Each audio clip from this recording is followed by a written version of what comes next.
भी मिला है, तो इसी वीडियो के नीचे डिस्क्रिप्शन में मैं डाल दूंगा टेस्ट का लिंक भी, अगर किसी को चाहिए होगा। सो बेसिकली पहला क्वेश्चन था हमारे पास, question number 1। A factory is engaged in the production of chemical Bomex and in the course of its manufacture a byproduct chromex is produced which after further processing has a commercial value. For the month of April 2019 the following are the summarized cost data. So basically यहां तक का data, question number 1, यहां तक का data आपके पास क्या था इस क्वेश्चन में? एक कंपनी है, कुछ यहां पे रॉ मटेरियल डालती होगी, इस रॉ मटेरियल को प्रोसेस करती होगी, स्प्लिट ऑफ पॉइंट पर एक प्रोडक्ट आता है बोमेक्स और एक प्रोडक्ट आता है क्रोमेक्स। ये जो प्रोडक्ट क्रोमेक्स है ये एक बाय प्रोडक्ट है और ये जो बोमेक्स है ये एक मेन प्रोडक्ट है। क्रोमेक्स नाम के बाय प्रोडक्ट को फर्दर प्रोसेसिंग के बाद ही बेचा जा सकता है और फर्दर प्रोसेसिंग के बाद भी ये क्रोमेक्स ही बना रहता है। कुछ रिफाइनमेंट होती होगी फर्दर प्रोसेसिंग में और फिर ये प्रोडक्ट बिक सकता है। कहां से पता चला फर्दर प्रोसेसिंग होगी? क्योंकि यहां पे लिखा हुआ है and by product Cromex is produced which after further processing has a commercial value, तभी बिक सकता है वो। अब आपको डेटा दिया हुआ है, जॉइंट एक्सपेंसेस का डेटा, मतलब जॉइंट कॉस्ट का डेटा दिया हुआ है ये आपको। मटीरियल का खर्चा 1 लाख, यहां पे 1 लाख रुपए मटीरियल का खर्चा लगता है, लेबर का खर्चा 50,000 रुपए, ओवरहेड्स का खर्चा 30,000 रुपए। तो यहां पे एक लेबर का खर्चा लगता है 50,000 और एक ओवरहेड्स का खर्चा लगता है 30,000। उसके बाद ये तो आपकी क्या हो गई? Joint cost. उसके बाद सेपरेट एक्सपेंसेस, मतलब ये आपके फर्दर प्रोसेसिंग कॉस्ट दे रखी है। बोमेक्स को भी फर्दर प्रोसेस किया जाता है, तो दोनों ही प्रोडक्ट्स को फर्दर प्रोसेस किया जा रहा है। ये भी यहां पे फर्दर प्रोसेसिंग के बाद बोमेक्स ही बन जाता है।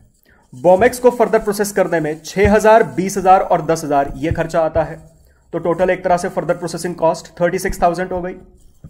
कंबाइंड करके यहां पे लिख देता हूं। इसी तरीके से क्रोमेक्स की further processing cost 4,000 plus 18,000 22,000 plus 6,000 28,000, तो इसकी फर्दर प्रोसेसिंग कॉस्ट यहां पे 28,000 हो गई। यही आएगा ना? हाँ। उसके बाद सेलिंग प्राइस पर यूनिट, दोनों की after further processing selling price दे रखी है। बोमेक्स 100 रुपए पर यूनिट के हिसाब से बिक सकता है और क्रोमेक्स 40 रुपए पर यूनिट के हिसाब से बिक सकता है। Estimated profit per unit of sale of Cromex, Cromex का यहां पे पर यूनिट का प्रॉफिट दे रखा है आफ्टर फर्दर प्रोसेसिंग। तो यहां पे जब ये 40 रुपए का बिकता है तो बेचने पर प्रॉफिट आता है 5 रुपए पर यूनिट। ठीक है जी। उसके बाद नंबर ऑफ यूनिट्स प्रोड्यूस, दोनों प्रोडक्ट्स की 2000 यूनिट्स बनती हैं आफ्टर फर्दर प्रोसेसिंग। बस यही डेटा है आपके पास, और कोई डेटा है नहीं क्वेश्चन का। बाय द वे, अगर यहां पर आफ्टर फर्दर प्रोसेसिंग 2000 यूनिट्स बनती हैं और फर्दर प्रोसेसिंग में इस बात का कोई डेटा क्वेश्चन में नहीं दिया हुआ कि कोई नुकसान होता है फर्दर प्रोसेसिंग में, तो हम ऐसा मान लेंगे कि यही यूनिट्स फिर स्प्लिट ऑफ पर हैं दोनों ही प्रोडक्ट्स की। ठीक है, या तो क्वेश्चन मेरे को फर्दर प्रोसेसिंग में कुछ लॉस का डेटा देता जिसके बेसिस पर उसको एडजस्ट करके मैं स्प्लिट ऑफ की यूनिट्स निकालता, नहीं दे रखा तो हम सेम मान लेते हैं। The factory uses net realisable value method for apportionment of joint cost to by products. ये ना भी बोलता हमें एस्टिमेटेड एनआरवी ही निकालनी पड़ती, क्योंकि कॉन्सेप्ट हमने क्या सीखा है? बाय प्रोडक्ट की जॉइंट कॉस्ट जो बाय प्रोडक्ट की स्प्लिट ऑफ पर सेल्स वैल्यू। अब इस क्वेश्चन में बाय प्रोडक्ट की स्प्लिट ऑफ पर कोई सेल्स वैल्यू दे नहीं रखी, फर्दर प्रोसेसिंग के बाद की दे रखी है, तो हमें एस्टिमेटेड एनआरवी निकालनी पड़ेगी कि अगर ये प्रोडक्ट स्प्लिट ऑफ पर बिकता तो कितने का बिकता। आपसे मांगा है, you are required to prepare the following statements. पहला, joint cost allocable to Chromex, एक तरह से कितनी जॉइंट कॉस्ट क्रोमेक्स में एलोकेट होगी, मतलब जितनी क्रोमेक्स की स्प्लिट ऑफ पर sale value at split off, जितनी इसकी स्प्लिट ऑफ पर सेल वैल्यू होगी उतनी इसकी joint cost. Sale value split off की दे नहीं रखी, हम क्या निकालेंगे? Estimated NRV. तो इस प्रोडक्ट की जितनी एस्टिमेटेड एनआरवी आएगी उतनी ही इसकी जॉइंट कॉस्ट। तो बेसिकली एक तरह से आपको फर्स्ट पार्ट में क्रॉमेक्स की एस्टिमेटेड एनआरवी निकालनी है, एज सिंपल एज दैट। आइए, तो मेन प्रेजेंटेशन यहां से शुरू हो रही है। Statement of allocation of joint cost to Cromex, bracket में लिख दिया estimated NRV.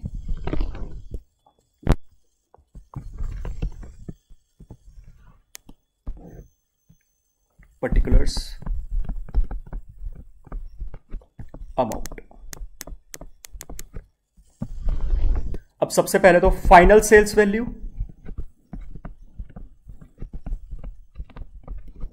Final sales value आपको दे रखी है, हमने अभी डेटा बनाया 2000 यूनिट्स 40 रुपए पर यूनिट के हिसाब से बिक सकती हैं।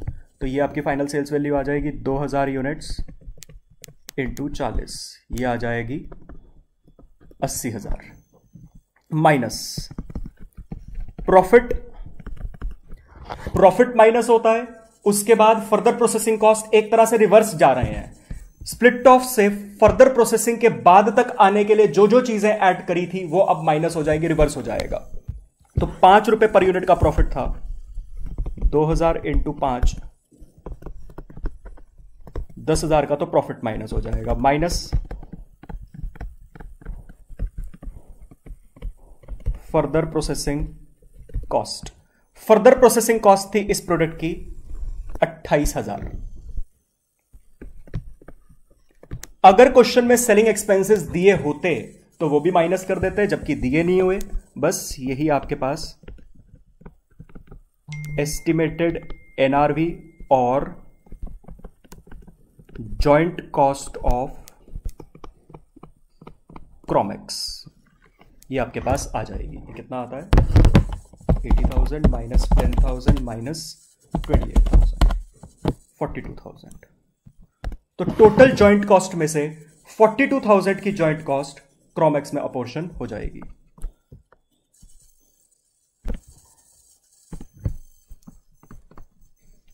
आई होप आप सबको समझ आ गया। चलिए, ये हो गया इस क्वेश्चन का फर्स्ट पार्ट।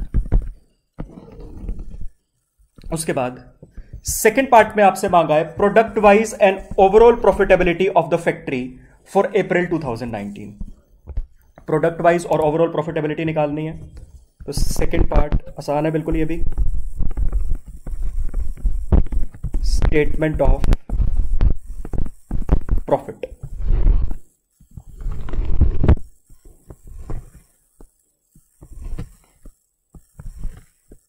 बॉमेक्स प्रोडक्ट वाइज भी बनाना है, क्रॉमेक्स और टोटल भी बनाना है। आप टोटल का कॉलम बनाना नहीं चाहते, आप अलग से बॉमेक्स और क्रॉमेक्स का इंडिविजुअल प्रॉफिट निकाल के उनका सबमिशन लगा के करना चाहते हैं, आप वो भी कर सकते हैं, कोई दिक्कत है नहीं उसमें। तो सबसे पहले तो फाइनल सेल्स वैल्यू बॉमेक्स। बॉमेक्स की 2000 यूनिट्स फर्दर प्रोसेसिंग के बाद 100 रुपए पर यूनिट के हिसाब से बिक रही थी। 2000 इंटू 100, ये आ जाएगा 2 लाख। क्रॉमेक्स की फाइनल सेल्स वैल्यू, इसकी एस्टिमेटेड एनआरवी निकालते हुए हम ऑलरेडी निकाल चुके हैं फर्स्ट पार्ट के लिए 80,000, और इसका टोटल करके हमने यहां पे लिख दिया 2,80,000 माइनस फर्दर प्रोसेसिंग कॉस्ट। बॉमेक्स की फर्दर प्रोसेसिंग कॉस्ट टोटल हमने निकाली थी 36,000, तीनों मटेरियल लेबर ओवरहेड्स का एडिशन करके, और क्रॉमेक्स की फर्दर प्रोसेसिंग कॉस्ट थी 28,000। इसका टोटल 64,000 माइनस जॉइंट कॉस्ट। क्रॉमेक्स में जॉइंट कॉस्ट अपोर्शन कर दी थी हमने 42,000 फर्स्ट पार्ट के लिए, तो इतना तो क्रॉमेक्स में आ जाएगा। टोटल जॉइंट कॉस्ट थी 1 लाख प्लस 50,000 प्लस 30,000, तो ये टोटल जॉइंट कॉस्ट आएगी 1,80,000। Out of total joint cost 1,80,000, 42,000 क्रोमेक्स में अपोर्शन कर दी तो बाकी बॉमेक्स में आ जाएगी। ये आ जाएगा 1,38,000 और टोटल वही 1,80,000 की जॉइंट कॉस्ट। बस आपके पास प्रॉफिट आ जाएगा। बॉमेक्स का 2 लाख माइनस 36,000 माइनस 1,38,000, 26,000 और क्रोमेक्स का 80,000 माइनस 28,000 माइनस 42,000, 10,000 और टोटल 2,80,000 माइनस 64,000 माइनस 1,80,000, 36,000। अब आपको समझ आ गया, ये सारा क्लियर हो गया। चलिए, ये था आपका क्वेश्चन नंबर 1। अब बड़ी सिंपल सी बात है, फर्स्ट पार्ट 5 नंबर का ये क्वेश्चन था, इसमें जॉइंट कॉस्ट अपोर्शन करनी थी। ये आपका एक तरह से 2 नंबर का पार्ट हो जाएगा, और जो ये सेकंड पार्ट था स्टेटमेंट ऑफ प्रॉफिट, ये एक तरह से पूरा आपका 3 नंबर का पार्ट हो जाएगा। ठीक है, अकॉर्डिंगली आप अपने आप को इवैल्यूएट कर सकते हैं। इसके बाद हमारा अगला क्वेश्चन नंबर 2, उसका ए part. In an oil mill, 4 products emerge from a refining process.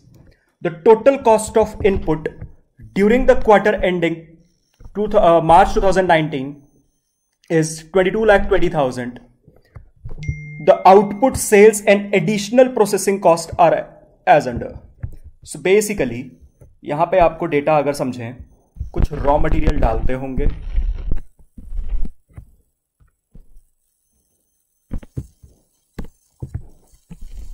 इस रॉ मटेरियल को प्रोसेस करते होंगे, स्प्लिट ऑफ पॉइंट पर 4 प्रोडक्ट्स आ जाते हैं, ए, बी, सी और डी। यहां तक का जो इनपुट का खर्चा है वो है 22,20,000। मतलब यहां पर ये जो रॉ मटेरियल डाला जाता है ये 22,20,000 का है। उसके बाद आउटपुट इन लीटर्स आपको इनके दे रखे हैं, additional processing cost after split of आपको दे रखी है, और सेल्स वैल्यू। ये जो सेल्स वैल्यू है, जैसे ए प्रोडक्ट और बी प्रोडक्ट और डी प्रोडक्ट, ये तीनों प्रोडक्ट्स आपके फर्दर प्रोसेस होते हैं, तो इनकी जो सेल्स वैल्यू है ये भी कब की होगी? After further processing. C product जब फर्दर प्रोसेस हो ही नहीं रहा है, कैसे पता चला? क्योंकि इसकी फर्दर प्रोसेसिंग कॉस्ट ही नहीं है, तो इसकी जो सेल्स वैल्यू है वो कहां की होगी? स्प्लिट ऑफ की होगी। पहले इतना कर देते हैं। सो बेसिकली ए को भी फर्दर प्रोसेस किया जाता है, बी को भी फर्दर प्रोसेस किया जाता है और डी को भी फर्दर प्रोसेस किया जाता है। ए का आउटपुट 8,000, बी का 4,000, सी स्प्लिट ऑफ पर ही है 2,000 और डी 4,000। उसके बाद फर्दर प्रोसेसिंग कॉस्ट ए की 6,45,000, बी की 1,35,000 और डी की 22,500। ये इनकी आपको फर्दर प्रोसेसिंग कॉस्ट बता दी। उसके बाद ए की सेल्स वैल्यू 25,87,500। ये स्प्लिट फर्दर प्रोसेसिंग के बाद कितनी थी? 25,87,500। ये आपको सेल्स का डेटा दिया हुआ है। बी की सेल वैल्यू 2,25,000। इसी तरीके से सी की सेल्स वैल्यू 90,000, लेकिन ये इसकी स्प्लिट ऑफ की सेल्स वैल्यू है। इसके बाद डी की sales value 6,75,000। By the way, इनकी आपको सेल्स वैल्यू दे दी और नंबर ऑफ यूनिट्स हैं, डिवाइड करके sales value divided by number of units करके पर यूनिट की सेलिंग प्राइस तो आ ही जाएगी अगर जरूरत पड़ेगी। देखते हैं आगे पड़ती है जरूरत या नहीं। In case these products were dispose eight split off point, that is before further processing, the selling price पर लीटर वुड हैव बीन। अगर इन प्रोडक्ट्स को स्प्लिट ऑफ पर बेच दिया जाता तो कितनी सेलिंग प्राइस होती? ए की पर यूनिट को यहां पर स्प्लिट ऑफ पर बेचा जा सकता था 225 रुपए पर यूनिट के हिसाब से, बी की पर यूनिट को 90 रुपए पर यूनिट के हिसाब से, सी की पर यूनिट को 45 पर यूनिट के हिसाब से। कंफ्यूज मत होइएगा, सी की अगर आप खुद से भी पर यूनिट की प्राइस निकालेंगे, 90,000 की सेल्स हो रही है और यूनिट्स थी 2,000, अपने आप से भी आप निकालेंगे वही 45 पर यूनिट आएगा। ठीक है, तो वो अलग नहीं है कुछ। अच्छा, डी को अगर स्प्लिट ऑफ पर बेचते तो 112.5 के हिसाब से ये यहां पर बिक सकता था। बस यही है आपके पास डेटा। बाय द वे, आपको कहीं पे भी ये डेटा क्वेश्चन में दिया ही नहीं कि फर्दर प्रोसेसिंग में कोई लॉस होता है या नहीं, तो हम क्या मान लेंगे कि सर फर्दर प्रोसेसिंग में कोई लॉस नहीं होता। अगर फर्दर प्रोसेसिंग में कोई लॉस नहीं हो रहा तो इन सभी प्रोडक्ट्स की जो फर्दर प्रोसेस हो रहे हैं, इनकी जितनी यूनिट्स आफ्टर फर्दर प्रोसेसिंग है उतनी ही यूनिट स्प्लिट ऑफ की मान लेंगे। तो ए की स्प्लिट ऑफ की यूनिट्स 8,000, बी की स्प्लिट ऑफ की यूनिट्स 4,000, सी की थी ही स्प्लिट ऑफ पर, डी की स्प्लिट ऑफ पर 4,000। ये हम मान लेंगे क्योंकि फर्दर प्रोसेसिंग में कोई लॉस नहीं है। उसके बाद आपसे मांगा है prepare a statement of profitability based on if the products are sold after further processing is carried out in the mill. जिस प्रोडक्ट को फर्दर प्रोसेस कर रहे हो उसको करते रहो, अकॉर्डिंगली प्रॉफिट बता दो पहले पार्ट में।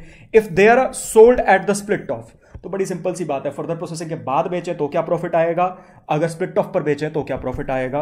आपको बस प्रॉफिट निकालना है। तो ये तो बिल्कुल सिंपल क्वेश्चन है, फटाफट से कर लेते हैं।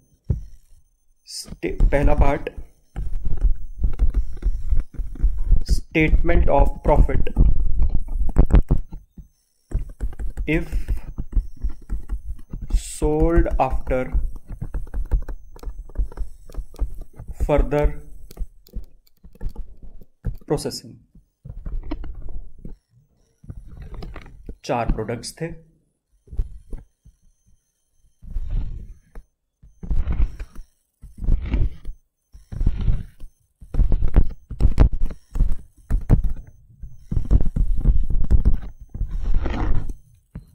ठीक है जी। चलिए, फर्दर प्रोसेसिंग के बाद तो सबसे पहले तो फाइनल सेल्स वैल्यू, आपको सीधा सीधा सेल्स वैल्यू क्वेश्चन में दे रखी है। ए की फाइनल सेल्स वैल्यू 25,87,500,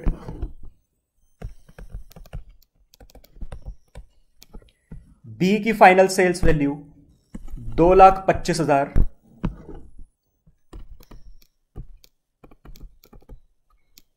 सी की फाइनल सेल्स वैल्यू वही है जो उसकी स्प्लिट ऑफ पर है क्योंकि ये फर्दर प्रोसेस हो नहीं रहा, 90,000। डी की final sales value 6,75,000।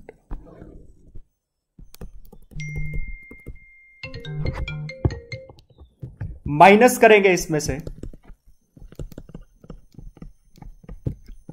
Further processing cost. Further processing cost भी आपको तीनों प्रोडक्ट्स की दे रखी है जो जो फर्दर प्रोसेस हो रहे थे।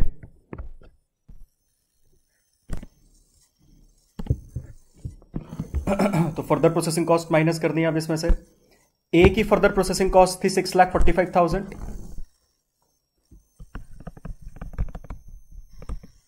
बी की फर्दर प्रोसेसिंग कॉस्ट थी 1,35,000।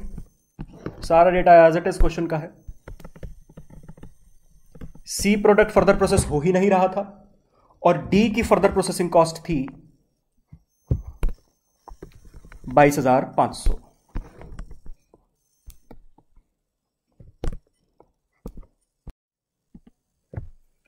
तो ये आता है 8,000 इंटू 225, 18 लाख। बी का आएगा 4,000 इंटू 90, 3,60,000। डी का 90,000 क्वेश्चन में वैसे दिया हुआ था और डी का 4,000 इंटू 112.5, 4,50,000। इस रेशो में आप अपनी जॉइंट कॉस्ट को अपोर्शन कर दोगे। अपोर्शनमेंट ऑफ जॉइंट कॉस्ट, तो ये रेशो आपके पास बन जाएगी 180 रेशो 36 रेशो 9 रेशो 45। कौन सा मेथड लगाया? मार्केट वैल्यू एट या sales value at split off point. करिए। तो जॉइंट कॉस्ट अपोर्शन करके इस रेशियो में आपके पास ये वैल्यूज आ जाएंगी। ए की 14,80,000, बी की 2,96,000, सी की 74,000 और डी की 3,70,000। अब ये जो आपने वर्किंग नोट 1 में जॉइंट कॉस्ट अपोर्शन करके निकाली है, इसी डिफरेंस यहां पे डाल देंगे और माइनस करके हमारे पास प्रॉफिट आ जाएगा 14,80,000,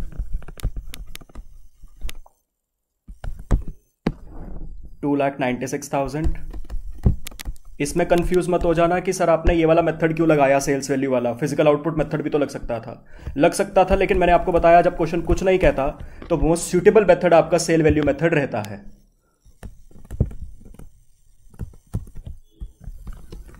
यहां पे आपके पास प्रॉफिट आ जाएगा, बस यही निकालना था।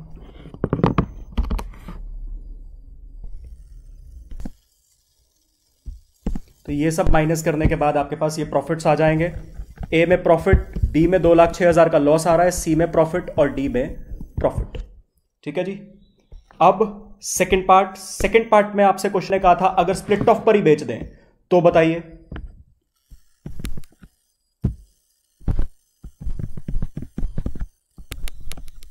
Statement of profit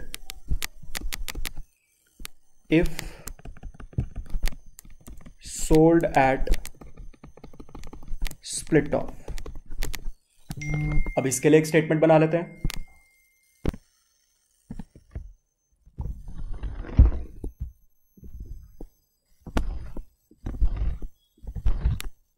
A, B, सी और डी। सबसे पहले सेल एट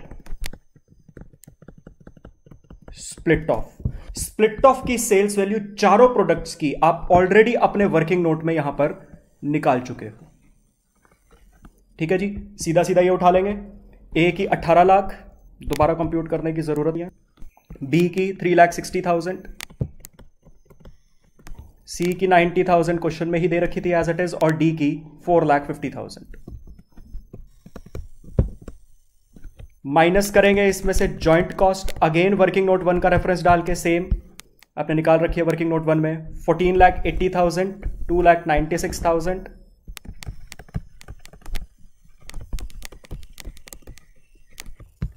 सी में 74,000 और डी में 3,70,000। बस ये सब माइनस करेंगे, आपके पास स्प्लिट ऑफ का भी प्रॉफिट आ जाएगा। 18 लाख माइनस 14,80,000, 3,20,000, बी का 3,60,000 माइनस 2,96,000, 64,000, सी में 16,000 सेम ही रहेगा क्योंकि पहले भी स्प्लिट ऑफ पे ही था ये, माइनस 3,70,000, 80,000। ये आपके पास इन तीनों का स्प्लिट ऑफ का प्रॉफिट आ गया। ये क्वेश्चन भी आपका 5 नंबर का था। अब इसको अगर इवैल्यूएट करना होगा, पहला पार्ट ओवरऑल एक तरह से आपका 2 नंबर का, 1 नंबर का आपका ये वर्किंग नोट क्योंकि इसमें आपने अपनी जॉइंट कॉस्ट को अपोर्शन किया है, और 2 नंबर का अगेन आपका ये सेकंड पार्ट। ठीक है जी। अकॉर्डिंगली आप अपने इसको इवैल्यूएट कर सकते हैं। समझ आ गया आपको ये पूरा क्वेश्चन। चलिए नेक्स्ट क्वेश्चन पे आगे चलते हैं फिर। अब तो पहले मैं अभी प्रैक्टिकल क्वेश्चन से डिस्कस कर रहा हूं। सेकंड का बी पार्ट भी था, ये थ्योरेटिकल था, इसको बिल्कुल एंड में डिस्कस कर लूंगा। पहले थर्ड क्वेश्चन आइए। Question 3, inorganic chemicals purchases salt and processes it into more refined products such as caustic soda, chlorine and PVC. During April, it purchased salt for rupees 10 lakhs. Conversion cost of rupees 15 lakhs was incurred up to split off point. तो 10 lakh plus 15 lakh 25 lakh की आपकी joint cost हो गई। At which time 2 saleable products were produce. तो split off पर 2 products निकले हैं, एक कॉस्टिक सोडा और एक क्लोरीन। यहां तक का डेटा, रॉ मटेरियल के नाम पर यहां पे सॉल्ट डाला, इसको प्रोसेस किया और 2 प्रोडक्ट्स बाहर आए, एक कॉस्टिक सोडा और एक क्लोरीन। सॉल्ट 10 लाख रुपए का, और यहां पर कन्वर्जन कॉस्ट ये आई 15 लाख रुपए की। तो हमारी ये हो गई जॉइंट कॉस्ट 25 लाख रुपए की। इसके बाद chlorine can be further processed into PVC. Chlorine को फर्दर प्रोसेस किया जाता है, पीवीसी प्रोडक्ट में कन्वर्ट किया जाता है। Production and sales information for the month are caustic soda 1200 units बनती हैं, 1200 ही बिकती हैं, मतलब ओपनिंग क्लोजिंग स्टॉक्स कुछ होंगे नहीं। तो कॉस्टिक सोडा 1200 यूनिट्स यहां पे बनी, और पर यूनिट की सेलिंग प्राइस, ये फर्दर प्रोसेस तो होता नहीं, इसकी स्प्लिट ऑफ की ही सेलिंग प्राइस एक तरह से आपको दे रखी है 1250 पर यूनिट। जो क्लोरीन है इसकी स्प्लिट ऑफ पर यूनिट्स बनी 800, लेकिन क्योंकि इसको फर्दर प्रोसेस किया जाता है पीडब्ल्यूसी में, सॉरी पीवीसी में, तो पीवीसी की यूनिट्स बनी 500। अब क्वेश्चन अभी आगे पढ़ते हैं। अभी तक के हिसाब से यह लगता है कि यहां पे फर्दर प्रोसेसिंग में 300 यूनिट्स का शायद नुकसान हुआ होगा, लेकिन आपको क्वेश्चन में आगे दे रखा है कि कोई नुकसान हुआ नहीं है, वो अभी आगे देखते हैं। अच्छा, 500 यूनिट्स फर्दर प्रोसेसिंग के बाद इसकी बनती है, और 5000 रुपए पर यूनिट के हिसाब से यह बिकता है। ठीक है, क्लोरीन की सेलिंग प्राइस आपको दे नहीं रखी क्योंकि यह फर्दर प्रोसेसिंग के बाद बिक रहा है, स्प्लिट ऑफ पर बिकता नहीं। उसके बाद all 800 tons of chlorine was further processed at an incremental cost of 5 lakh। तो आपके पास एक तरह से ये जो इंक्रीमेंटल कॉस्ट है, ये आपके पास इसकी फर्दर प्रोसेसिंग कॉस्ट है कितनी, 5 लाख रुपए। उसके बाद to yield 500 tons of PVC, ये हम ऑलरेडी एनालाइज कर चुके हैं कि 800 टन के कॉस्ट क्लोरीन से 500 टन की पीवीसी बनती है। There were no by products और scrap arising from this further processing. तो क्वेश्चन ने यहां पे स्पेसिफाई कर दिया कि इस फर्दर प्रोसेसिंग में कोई लॉस नहीं है, मतलब 800 यूनिट्स को इस तरीके से फर्दर प्रोसेस किया गया कि वो सारी यूनिट्स का कन्वर्जन होके ही 500 टन बना है, कोई लॉस नहीं हुआ है। There were no opening, no beginning और ending inventories of any products during the April. ये बात ऑलरेडी हमने एनालाइज कर ली थी, क्योंकि जितना बना है उतना बिका है, तो क्लोजिंग स्टॉक होने का मतलब नहीं, ओपनिंग स्टॉक क्वेश्चन ने खुद ही बोल दिया है नहीं। There is an active market for chlorine, the company could have sold all its April production of chlorine at 1875 per ton. अगर इस क्लोरीन को स्प्लिट ऑफ पर ही बेचा जाता तो इसकी पर यूनिट 1875 के हिसाब से बिक सकती है। ये इसकी स्प्लिट ऑफ की सेलिंग प्राइस भी आपको दे दी क्वेश्चन ने। ये है आपके पास क्वेश्चन का डेटा। मांगा है आपसे पहला part, calculate how the joint cost of 25 lakh would be allocated between caustic soda and chlorine, जो स्प्लिट ऑफ के प्रोडक्ट्स हैं, under the following methods. Sale value at split off, physical measure, ton specify कर दिया, estimated NRV. आइए, पहला part तो बिल्कुल simple है। First part, statement of apportionment of joint cost. A part ही था ना, सेल्स वैल्यू। हाँ जी, ये क्वेश्चन के फर्स्ट पार्ट का A part sales value, and B part physical output. इन दोनों को एक ही स्टेटमेंट में करके दिखा देते हैं। एस्टिमेटेड एनआरवी के लिए एक अलग स्टेटमेंट बना लेंगे।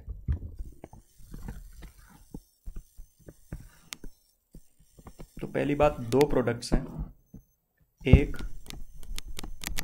कॉस्टिक सोडा और एक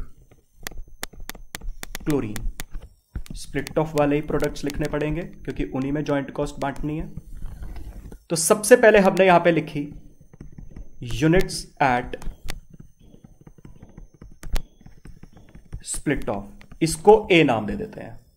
कॉस्टिक सोडा की स्प्लिट ऑफ पर 1200 यूनिट्स थी और क्लोरीन की स्प्लिट ऑफ पर 800 यूनिट्स थी, तो 1200 और 800। फिर यहां पे लिख देते हैं selling price per unit eight split of, इसको बी नाम दे दे, या इसकी कोई जरूरत नहीं है इसको कुछ नाम देने की। स्प्लिट ऑफ की सेलिंग प्राइसेस आपको दोनों प्रोडक्ट्स की दे रखी हैं। कॉस्टिक सोडा 1250 और क्लोरीन की 1875। ये आपको एडिशनल डेटा में दिया हुआ था। 1250 1875 आपके पास sale value at split off आ जाएगा और इसको बी नाम दे देते हैं। पहले निकाल लेते हैं। 1200 इंटू 1250 ये आ जाएगा 15 लाख और वहां पे 800 इंटू 1875 ये आ जाएगा 15 लाख।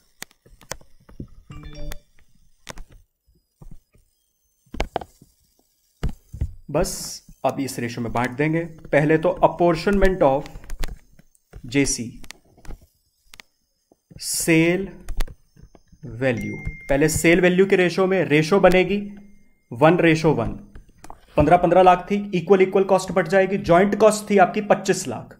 25 लाख की जॉइंट कॉस्ट को इस रेशो में बांट देंगे तो इक्वल इक्वल 12.5 लाख दोनों में बढ़ जाएगा इसके अकॉर्डिंग। तो फिर apportionment of JC physical units method, ये जो आपने ए निकाला था 1200:800 मतलब 12:8, इस रेशो में बढ़ जाएगी। 25 lakh divided by 20 into 12 15 lakh और बाकी 10 लाख क्लोरीन में। ठीक है जी। अब एस्टिमेटेड एनआरवी के अकॉर्डिंग कर लेते हैं।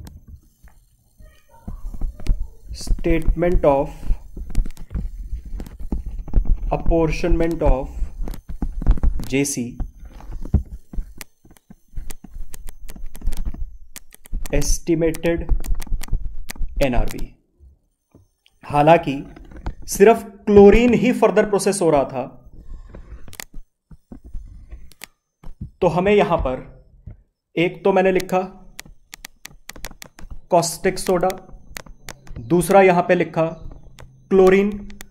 कॉस्ट तो बांटनी है क्लोरीन में, लेकिन एस्टिमेटेड एनआरवी रिवर्स वर्किंग होके पीवीसी प्रोडक्ट की निकलेगी। वो अल्टीमेटली एस्टिमेटेड एनआरवी बनेगी क्लोरीन की ही, लेकिन शुरुआत पीवीसी से होगी। तो मैं पहले यहां पे लिखता हूं फाइनल सेल्स वैल्यू। अच्छा, कॉस्टिक सोडा इसकी फाइनल सेल्स वैल्यू वही स्प्लिट वाई 15 लाख, क्योंकि ये फर्दर प्रोसेस हो नहीं रहा था। लेकिन क्लोरीन फर्दर प्रोसेस होके पीवीसी में कन्वर्ट हुआ था और पीवीसी की फर्दर प्रोसेसिंग के बाद 500 यूनिट्स ही बनी थी, उतनी ही बिकी और यूनिट 5000 रुपए के हिसाब से बिकेगी। तो 500 इंटू 5000 ये आ जाएगा 25 लाख। एस्टिमेटेड एनआरवी निकालने के लिए माइनस करते हैं प्रॉफिट, है नहीं, माइनस करते हैं सेलिंग एक्सपेंसेस, है नहीं, माइनस करते हैं further processing cost. Caustic soda की तो स्प्लिट ऑफ पर ही बिक रहा था ये प्रोडक्ट, तो इसकी तो फर्दर प्रोसेसिंग कॉस्ट है नहीं। क्लोरीन फर्दर प्रोसेसिंग कॉस्ट थी 5 लाख।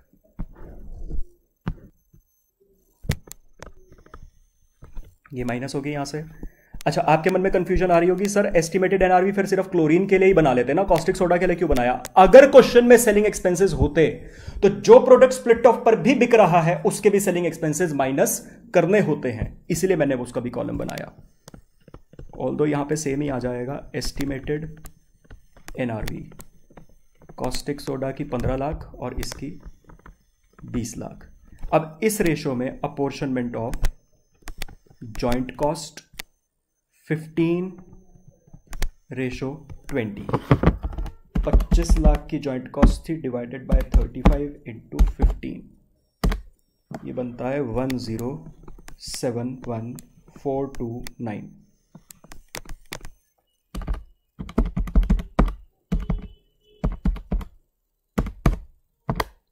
$14,28,571 और ये पार्ट भी हो गया।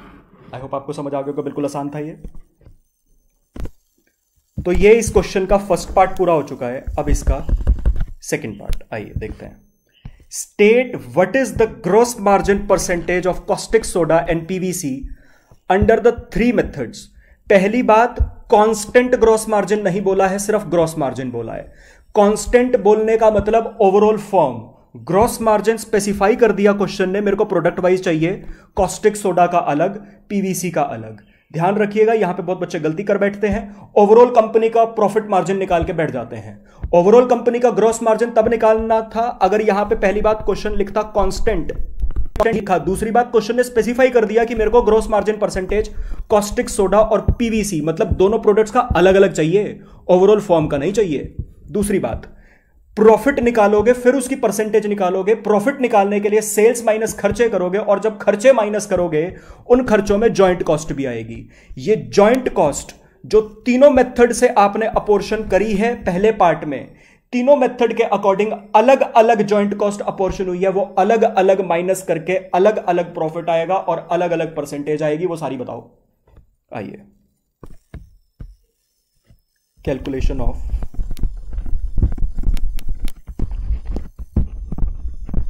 Gross margin.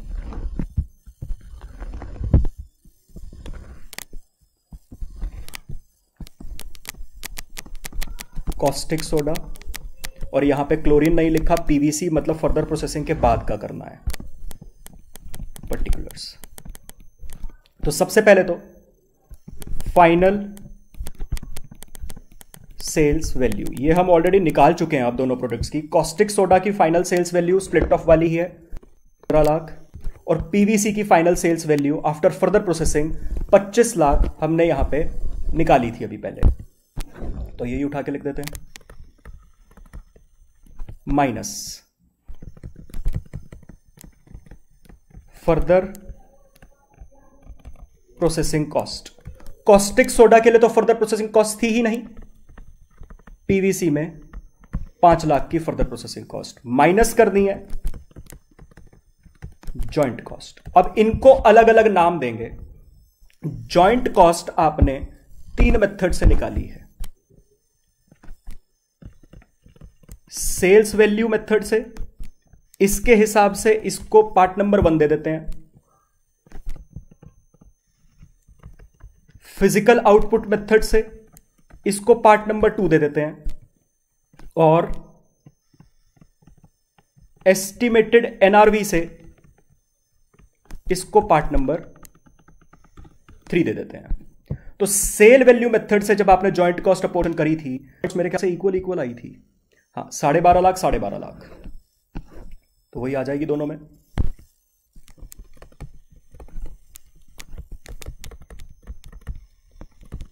जब आपने फिजिकल आउटपुट मेथड से अपोर्शन करी थी तो जॉइंट कॉस्ट 15 लाख और 10 लाख।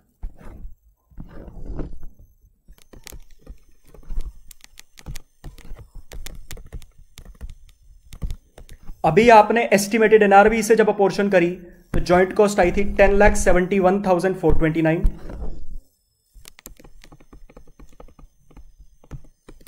और पीवीसी में बटी थी 14,28,571।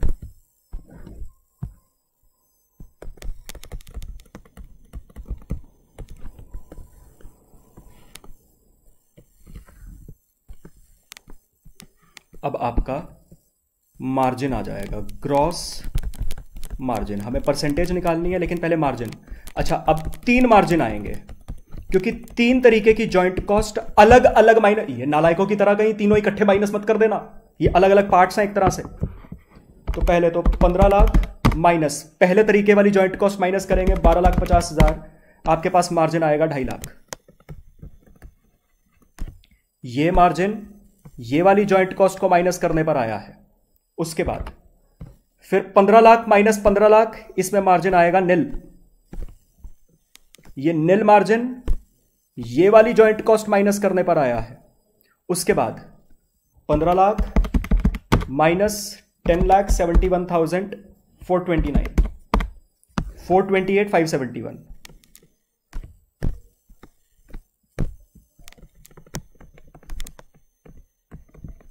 ये वाला मार्जिन ये वाली जॉइंट कॉस्ट माइनस करने पर आया है। ठीक है जी। इसी तरीके से पीवीसी के लिए 25 लाख माइनस 5 लाख, 20 लाख तो हो गया। 20 लाख में से 12.5 लाख गए, 7.5 लाख। ये 7.5 लाख का जो मार्जिन आया है, ये वाली जॉइंट कॉस्ट को माइनस करने पर आया है। उसके बाद 20 लाख में से 10 लाख, 10 लाख ही मार्जिन बच जाएगा। ये जो 10 लाख का मार्जिन बचा है, ये वाली जॉइंट कॉस्ट को माइनस करने पर बचा है। उसके बाद लास्ट 20 लाख माइनस 14,28,571, ये आएगा 571,429। ये वाला जो मार्जिन आया है, ये 14,28,571 वाली जॉइंट कॉस्ट माइनस करने पर आया है। अकॉर्डिंगली अब यहां पर last gross margin percentage. Gross margin की परसेंटेज कैसे निकलती है?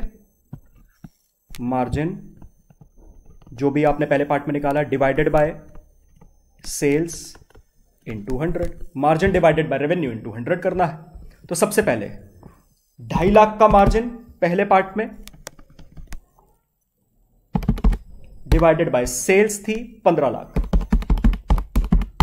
यह आएगा 16.67%। ये जो 16.67% का मार्जिन आया है, ये इस वाले मार्जिन के अकॉर्डिंग आया है। उसके बाद सेकंड पार्ट यहां पे निल आएगा, क्योंकि मार्जिन ही यहां पे निल था, ये इसके अकॉर्डिंग आया है। और last third part 4,28,571 divided by 15 lakh into 100, 28.57%। ये जो 28.57% वाला मार्जिन आया है, ये इस वाले मार्जिन के अकॉर्डिंग आया है। ठीक है जी। इसी तरीके से पीवीसी में 7.5 लाख डिवाइडेड बाय 25 लाख,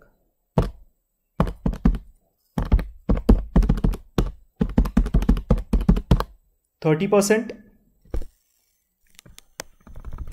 फिर 10 लाख दूसरे वाला मार्जिन डिवाइडेड बाय 25 लाख, 40%। और फिर लास्ट 5,71,429 डिवाइडेड बाय 25 लाख,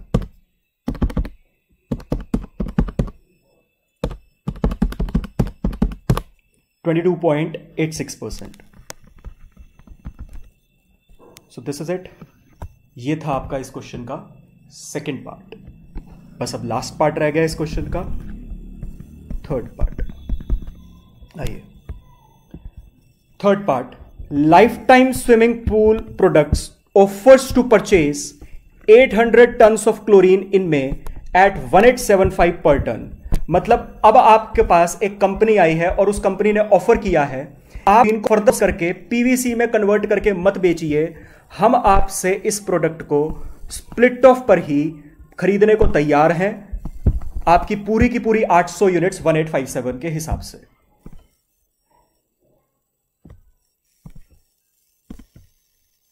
अच्छा, मैंने सारी कैलकुलेशन सही करी है, मैंने यहां पे ये गलत लिख रखा है, ये 1857 नहीं 1875 है। ठीक है जी। अच्छा, इसके बाद बेसिकली आगे पढ़ते हैं। This sale would mean that no PVC would be produced in में। अगर आप स्प्लिट ऑफ पर ही 800 यूनिट्स 1875 की बेच दोगे life time swimming pool products को, तो आप फर्दर प्रोसेसिंग के बाद की सेल नहीं कर पाओगे। How would accepting the offer accept the operating income in में। एक तरह से आपको डिसीजन लेने को बोला है कि इस प्रोडक्ट को as a chlorine split off पर बेच दूं इस कंपनी को, या फर्दर प्रोसेसिंग करने के बाद पीवीसी बनाने के बाद बेचूं। बड़ी सिंपल सी बात है, डिसीजन लेना है तो क्या बनाना पड़ेगा? Statement of net benefit. Statement of net benefit बनाने के लिए बेस क्या लेना है? क्वेश्चन ने आपको कहा है क्या हम इस प्रोडक्ट को स्प्लिट ऑफ पर बेच दें। ये बात मैं इसलिए कर रहा हूं, क्लास में हमने मैक्सिमम जितने भी क्वेश्चंस करे स्टेटमेंट ऑफ नेट बेनिफिट बनाने वाले, हमने अपने मन से बेस बनाया कि इस प्रोडक्ट को अगर फर्दर प्रोसेसिंग के बाद बेचे तो क्या होगा। लेकिन इस क्वेश्चन में आप जो बेस बनाएंगे वो क्या बनाएंगे? इस प्रोडक्ट को अगर स्प्लिट ऑफ पर बेचते हैं तो क्या हो जाएगा, क्योंकि क्वेश्चन ने वही बेस बनाने को इनडायरेक्टली आपको बोला है। Statement of net benefit. Sir अगर हमने नेट बेनिफिट स्टेटमेंट बना लिया, डिसीजन हमारा वही आया जो आप बनाओगे, लेकिन हमने बेस बना लिया फर्दर प्रोसेसिंग के बाद को, क्या मार्क्स कटेंगे? बेटा बिल्कुल कटेंगे, क्योंकि क्वेश्चन की वर्डिंग्स ये हैं स्प्लिट ऑफ पर बेच दूं। आपको डिसीजन किस बात का लेना है? स्प्लिट ऑफ पर बेच दूं, तो बेस भी क्या बना के चलोगे? स्प्लिट ऑफ का। तो स्प्लिट ऑफ का बेस बनाकर अगर चलते हो तो क्या कमा लोगे? Sales at split off. Normally हम लिखते थे यहां पे फाइनल सेल्स वैल्यू, वो कमाते थे, लेकिन अब स्प्लिट ऑफ को बेस बनाकर चल रहे हैं, तो स्प्लिट ऑफ पर जितना कमा सकते हैं वो आपकी यहां पे सेल वैल्यू आएगी जो आप कमा सकते हैं। स्प्लिट ऑफ की सेल्स वैल्यू आप ऑलरेडी निकाल चुके हो, निकाली नहीं थी, चलो अब निकाल लेते हैं। तो स्प्लिट ऑफ बिके 1875 पर यूनिट के हिसाब से निकाली थी पहले, ये 15 लाख आई थी। अच्छा, स्प्लिट ऑफ पर अगर इस प्रोडक्ट को बेचते हैं तो फर्दर प्रोसेस नहीं करना पड़ेगा। फर्दर प्रोसेस अगर इस प्रोडक्ट को नहीं करते हैं तो फर्दर प्रोसेसिंग में जो खर्चा आता था वो सेव हो जाएगा। तो अगर मैं स्प्लिट ऑफ पर बेचने का डिसीजन लेता हूं तो फर्दर प्रोसेसिंग की कॉस्ट की सेविंग हो जाएगी। सेविंग है, बेनिफिट है, ऐड हो जाएगा। Saving in further processing cost. Further processing cost थी 5 लाख की, लेकिन अगर इस प्रोडक्ट को स्प्लिट ऑफ पर बेचता हूं तो एक तो स्प्लिट ऑफ का रेवेन्यू कमा लूंगा, दूसरा फर्दर प्रोसेस करना नहीं पड़ेगा, तो फर्दर प्रोसेसिंग कॉस्ट को बचा लूंगा, लेकिन minus revenue lost. Further processing के बाद बेचकर जो रेवेन्यू कमा सकता था वो खोना पड़ेगा। अपॉर्चुनिटी कॉस्ट, एक तरह से फाइनल सेल्स वैल्यू, जो कि 500 यूनिट्स बिकती फर्दर प्रोसेसिंग के बाद, 5000 पर यूनिट के हिसाब से 25 लाख। ठीक है जी। तो यहां पर ये नेगेटिव आ जाता है नेट बेनिफिट,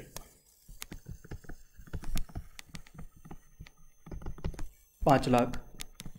सो बेसिकली आपने जो बेस बनाया था, क्या बनाया था? स्प्लिट ऑफ पर बेचने का। स्प्लिट ऑफ पर बेचने पर जो प्रॉफिट आता है और फर्दर प्रोसेसिंग के बाद बेचने पर जो प्रॉफिट आता है, उन दोनों प्रॉफिट्स का जो डिफरेंस है वो नेगेटिव में 5 लाख है। मतलब आपने जो बेस चुना था उसमें प्रॉफिट कम आता है, दूसरे ऑल्टरनेटिव में प्रॉफिट ज्यादा आता है। डिसीजन क्या लिया जाएगा? Therefore company shall not sell chlorine at split off, rather it shall further process it and sell as PVC. As simple as that. So this is it. ये था आपका ये क्वेश्चन नंबर 3। आई होप आपको समझ आया। अच्छा, अब marking देख लेते हैं एक बारी।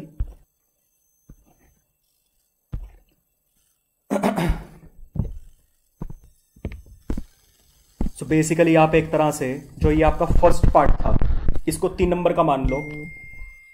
1 नंबर सेल वैल्यू के अकॉर्डिंग अपोर्शन करने का, 1 नंबर फिजिकल यूनिट मेथड से अपोर्शन करने का, और 1 नंबर जॉइंट कॉस्ट को एनआरवी से अपोर्शन करने का। ठीक है जी। तो पहला पार्ट हो गया 3 नंबर का। दूसरे पार्ट में आपने ग्रॉस मार्जिन निकाला है। ये वाला पार्ट एक तरह से आपका 4 नंबर का। 2 नंबर इस वाले पार्ट के जिसमें अमाउंट में आपने ग्रॉस मार्जिन निकाला है, और 2 नंबर जिसमें आपने परसेंटेज के हिसाब से ग्रॉस मार्जिन निकाला है। ओवरऑल पार्ट आपका ये 4 नंबर का। और जो लास्ट पार्ट था, third part, statement of net benefit वाला, ये पार्ट आपका ओवरऑल 3 मार्क्स का। इसमें स्पेसिफिकली 1 नंबर तो आप मान लो बेस चुनना, स्प्लिट ऑफ पर बेचने को बेस चुनना, उसका 1 नंबर, बाकी डिसीजन सही आना उसके 2 नंबर।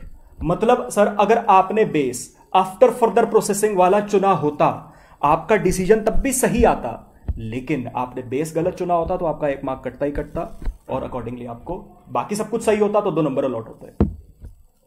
ठीक है जी। चलिए लास्ट क्वेश्चन पे चलते हैं। आप क्वेश्चन नंबर 4, आइए स्टार्ट करते हैं इसे। डेटा आपको दिया हुआ है। Question number 4, a company produces two joint products X and Y from the same basic material, the processing is completed in 3 departments. Material are mixed in department 1. At the end of this process, X and Y get separated. तो यहां तक का data क्या है? आप यहां पर कुछ रॉ मटेरियल डालते हैं, उसको प्रोसेस करते हैं, स्प्लिट ऑफ पर 2 प्रोडक्ट्स आते हैं, एक X और एक Y. ये सारा काम डिपार्टमेंट 1 में होता है. तो डिपार्टमेंट 1 का जो भी खर्चा होगा वो आपकी जॉइंट कॉस्ट बनेगी. आगे, after separation X is completed in department 2 and Y is finished in department 3. मतलब दोनों प्रोडक्ट्स को फर्दर प्रोसेस किया जा रहा है. X को फर्दर प्रोसेसिंग का काम, ये फर्दर प्रोसेसिंग की बात कर रहे हैं. X को फर्दर प्रोसेस करने का काम डिपार्टमेंट 2 में होता है और Y को फर्दर प्रोसेस करने का काम डिपार्टमेंट 3 में होता है. आगे, during the period 2 lakh kg of raw material were processed in department 1 at a cost of 8,75,000. तो डिपार्टमेंट 1 में यहां पर 2 लाख kg का रॉ मटेरियल डाला जाता है 8,75,000 का. उसके बाद and the resultant 60% become X and 30% become Y and 10% normally lost in processing. So basically department 1 में इस प्रोसेसिंग के दौरान यहां पे 10% का नुकसान होता है. X बनता है 60%, सॉरी तो फर्दर प्रोसेसिंग वाली बात हो जाएगी ना. X बनता है यहां पे 60% और Y बनता है यहां पे 30%. तो अकॉर्डिंगली आपके पास यूनिट्स आ जाएंगी. 2 लाख kg का रॉ मटेरियल डाला गया, 2 लाख का 10%, 20,000 तो सर यहां पे खराब हो गया. उसके बाद 2 लाख का 60%, 2 लाख का 60% आ जाएगा 1,20,000. तो X की स्प्लिट ऑफ पर यूनिट्स कितनी बनी? 1,20,000. और 2 लाख का 30% आ जाएगा 60,000. तो Y की स्प्लिट ऑफ पर यूनिट्स कितनी बनी? 60,000. अगर तीनों का सबमिशन लगाएं, 20,000 खराब हुआ, 1,20,000 X बना, टोटल 1,40,000 प्लस 60,000 Y बना 2 लाख, टोटल हो गया. रिकंसाइल. आगे, इन डिपार्टमेंट 2 जहां पे X को फर्दर प्रोसेस किया जा रहा था, 1/6 of the quantity received from department 1 is lost in processing.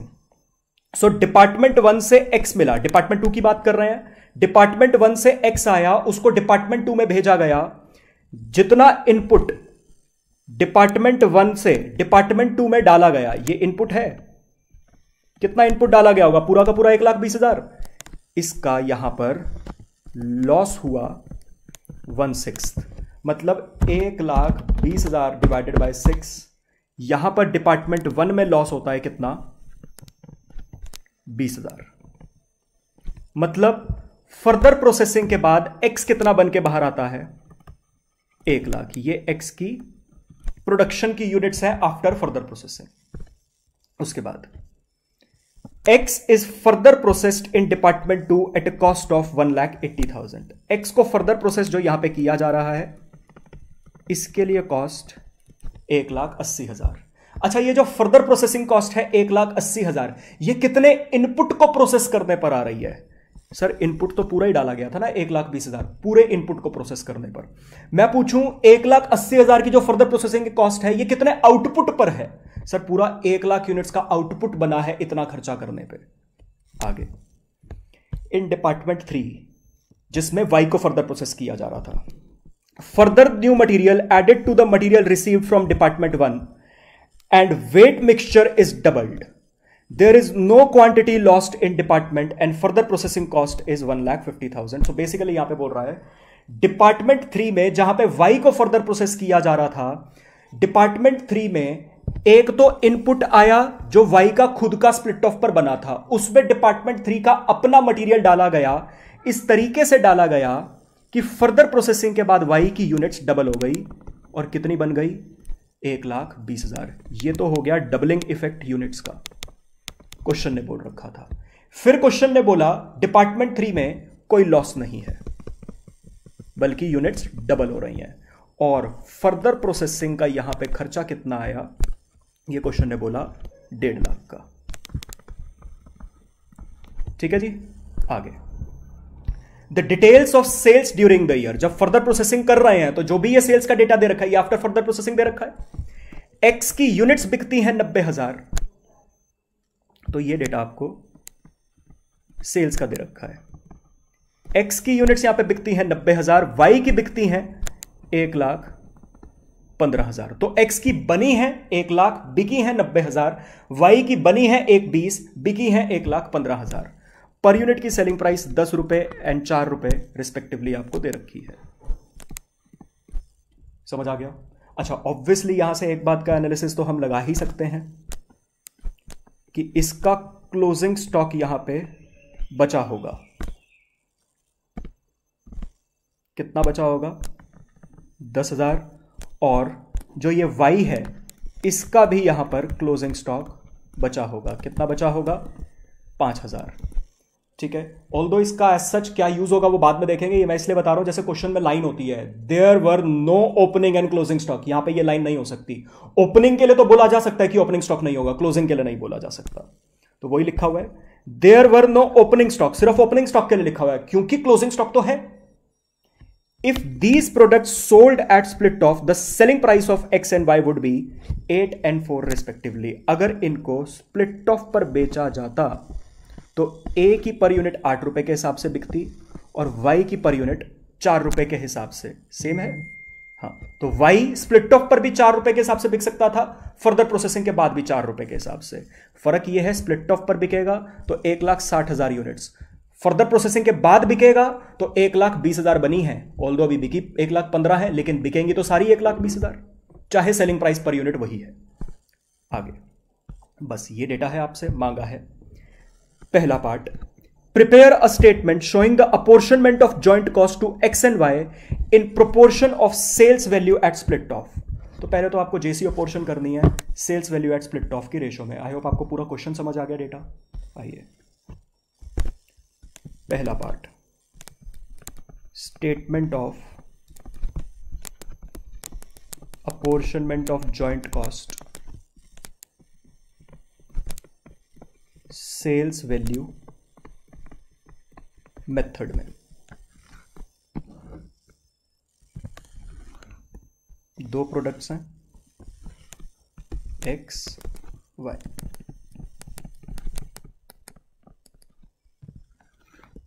तो पहले तो यहां पे लिख देंगे sales value at split of.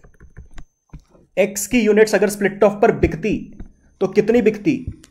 1,20,000। Y की अगर स्प्लिट ऑफ पर बिकती तो कितनी बिकती? 60,000। ये कंफ्यूज मत हो जाना कि सर 1,20,000 से फर्दर प्रोसेस होके 1 लाख बनी है, उसके बाद भी बिकी 90,000। हमें कोई मतलब नहीं है। पहली बात, जॉइंट कॉस्ट को अपोर्शन करना है तो जॉइंट कॉस्ट टोटल उन यूनिट्स में अपोर्शन होगी जो स्प्लिट ऑफ पर बनी है, चाहे बिकी कितनी मर्जी हो। ठीक है, selling price per unit eight split off, ये आपको दे रखी थी एक्स की 8 और वाई की 4। तो आपके पास sale value at split off आ जाएगी। अच्छा, जो मैंने ये लिखा है sale value at split off, ये यूनिट्स हैं at split off, sorry, units at split off. ये आ जाएगी आपके पास 1,20,000 इंटू 8, 9,60,000, और ये आ जाएगी 60,000 इंटू 4, 2,40,000। बस इस रेशो में बांट देंगे। Apportionment of joint cost 96:24। अच्छा, एक चीज और सुनिए, वैसे इस क्वेश्चन में वो पॉइंट है, आपको जॉइंट देखिए 8,75,000, जबकि 20,000 यूनिट्स का यहां पर लॉस था। अगर मान लो यहां पर, ऑल्दो इस क्वेश्चन में है नहीं, मान लो यहां पर क्वेश्चन कह देता कि ये जो 20,000 यूनिट्स का लॉस है इसकी यहां पर स्क्रैप वैल्यू, मान लो क्वेश्चन कहता 4 रुपए या 2 रुपए पर यूनिट की इसकी स्क्रैप वैल्यू है, तो जेसी अपोर्शन कितनी करते? 8,75,000 की जेसी थी, माइनस करते हैं इसमें से स्क्रैप वैल्यू 20,000 यूनिट्स इंटू 2 रुपए के हिसाब से, जो ये नेट बचता, इतनी जेसी आपको अपोर्शन करनी होती। ऑल्दो इस क्वेश्चन में ये कुछ दे नहीं रखा था, इसलिए मैं पूरी जेसी 8,75,000 अपोर्शन करूंगा। ध्यान रखिएगा इसको।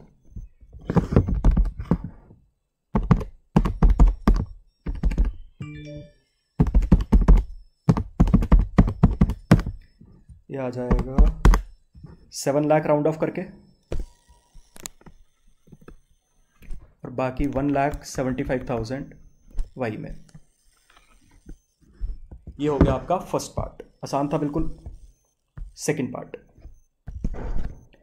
Prepare a statement showing the cost per kg of each product indicating joint cost, processing cost and total cost respectively. आपको एक स्टेटमेंट बनानी है जिसमें दोनों प्रोडक्ट्स की एक्स और वाई की joint cost per kg, processing cost per kg और total cost per kg separately आपको दिखानी है। आई second part, statement of cost. Cost ही मांगी है क्योंकि एक्स वाई पर्टिकुलर्स। अच्छा, क्वेश्चन ने देखिए स्पेसिफिकली लिखा है prepare a statement showing cost per kg of each product indicating joint cost, processing cost and total cost. Joint cost और प्रोसेसिंग कॉस्ट दोनों की बात हो रही है, मतलब क्वेश्चन आफ्टर फर्दर प्रोसेसिंग जो प्रोडक्ट बन रहा है उसके बारे में बात कर रहा है। दोबारा रिपीट करता हूं, क्वेश्चन ने जॉइंट कॉस्ट पर केजी और processing cost, further processing cost per KG के हिसाब से टोटल कॉस्ट पर केजी पर आने को बोला है। मतलब क्वेश्चन जो आफ्टर फर्दर प्रोसेसिंग प्रोडक्ट बना है उसकी बात कर रहा है। मतलब हर cost total cost divided by number of units करनी है। नंबर ऑफ यूनिट्स कहां की करूं, स्प्लिट ऑफ की करूं या फर्दर प्रोसेसिंग के बाद वाली करूं? पहली बात फर्दर प्रोसेसिंग के बाद वाली, क्योंकि क्वेश्चन फाइनल प्रोडक्ट की बात कर रहा है। कैसे पता लगा फाइनल प्रोडक्ट? क्योंकि टोटल कॉस्ट में जॉइंट कॉस्ट और फर्दर प्रोसेसिंग कॉस्ट दोनों को मिलाकर बात कर रहा है, पहली बात। दूसरी बात, जो पर केजी कॉस्ट निकालनी है, सर ठीक है further processing cost, sorry further processing के बाद वाला आउटपुट तो कंसीडर कर लूंगा, लेकिन जो बना है वो कंसीडर करूं या जो बिका है वो कंसीडर? देखो, कॉस्ट पर यूनिट सबकी निकाली जाती है, जो बना है और जो बिका है, for the simple reason cost तो सारी यूनिट्स की निकाली जाएगी, क्योंकि सेलिंग प्राइस तो सारी यूनिट्स की निकालनी पड़ती है। उसमें से कुछ अभी बिक गया, कुछ बाद में भी तो बिकेगा, तो कॉस्ट तो सबकी चाहिए। तो कॉस्ट फर्दर प्रोसेसिंग के बाद वाले फाइनल आउटपुट की, और वो भी प्रोड्यूस्ड आउटपुट की, सोल्ड की नहीं। ऑब्वियसली प्रोड्यूस्ड की निकालोगे, सोल्ड की तो आ ही जाएगी। तो पहले जॉइंट कॉस्ट पर केजी,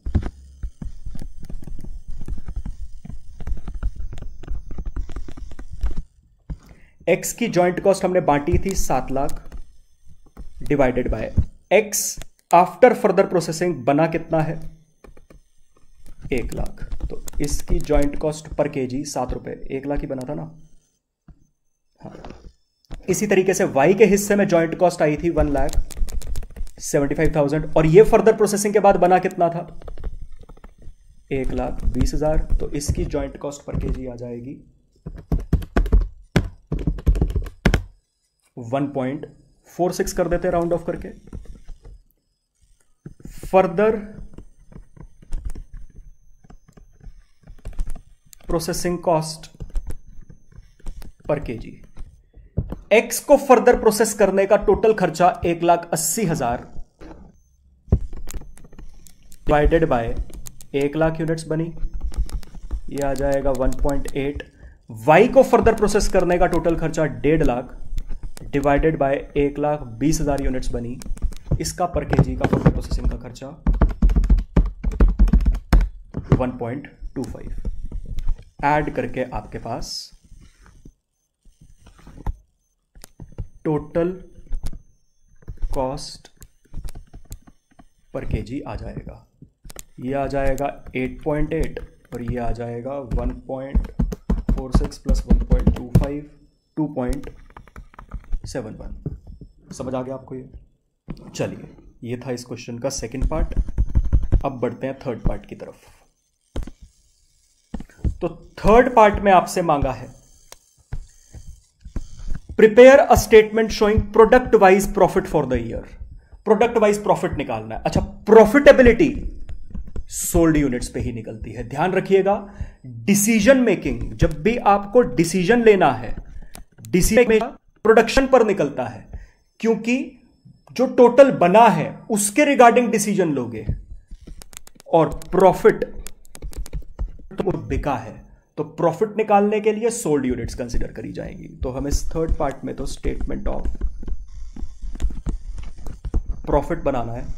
बाकी स्टेटमेंट ऑफ प्रॉफिट बिल्कुल आसान सा बनेगा अब यहां पे, क्योंकि आप कॉस्ट पर यूनिट निकाल चुके हो, तो मेरे को पूरी डिटेल में कैलकुलेशन करने की जरूरत नहीं है कि final sales value minus joint cost minus further processing cost. मैं already total cost per kg, जिसमें जॉइंट कॉस्ट और फर्दर प्रोसेसिंग कॉस्ट दोनों इंक्लूडेड हैं, मैं ऑलरेडी निकाल चुका हूं। तो एक काम करता हूं, मैं यहां पे लिखता हूं final selling price per unit. तो final selling price per unit मतलब आफ्टर फर्दर प्रोसेसिंग दोनों प्रोडक्ट्स की फाइनल सेलिंग प्राइस एक्स की 10 और y की 4 आपको दे रखी है after further processing, minus total cost per unit. इस टोटल कॉस्ट पर यूनिट में जेसी भी है और फर्दर प्रोसेसिंग कॉस्ट भी है, जो आपने सेकंड पार्ट में निकाली है। मैं लिख देता हूं फ्रॉम सेकंड, रेफरेंस भी हमने डाल दी कि सेकंड पार्ट से निकाली है 8.8 और y की आई थी 2.71। आपके पास प्रॉफिट पर यूनिट आ जाएगा x का 1.2 और y का 4 माइनस 2.71 1.29। सोल्ड यूनिट्स, प्रॉफिट हमेशा सोल्ड यूनिट्स पे। x की 90,000 यूनिट्स बिकी थी 1 लाख में से, और y की 1,15,000 बिकी थी।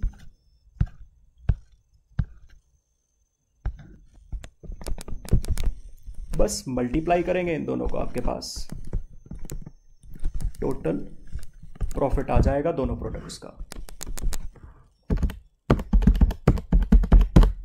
1,08,000 और y का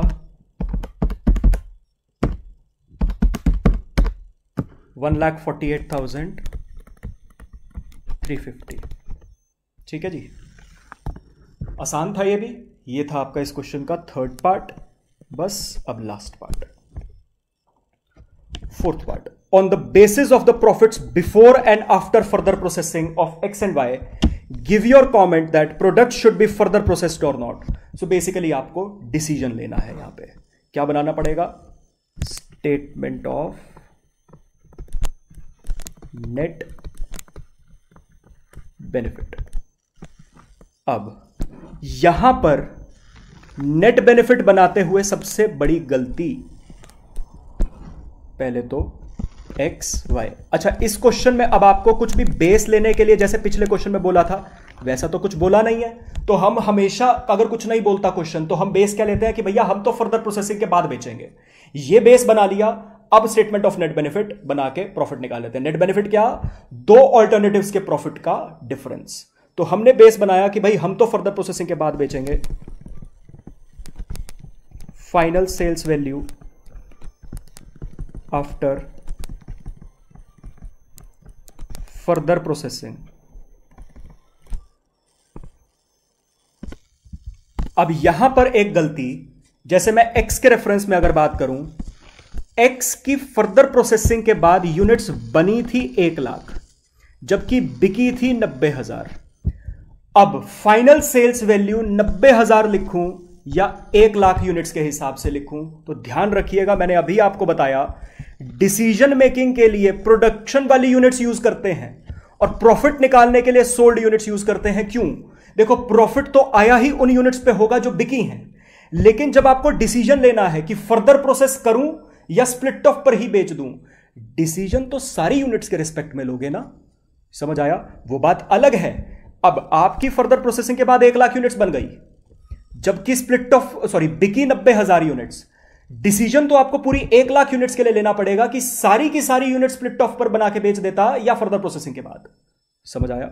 so basically statement of net benefit बनाने के लिए जो एक्चुअली में बिकी हैं वो नहीं, जो बिक सकती थी वो कंसीडर करेंगे, दैट इज प्रोड्यूस्ड यूनिट्स।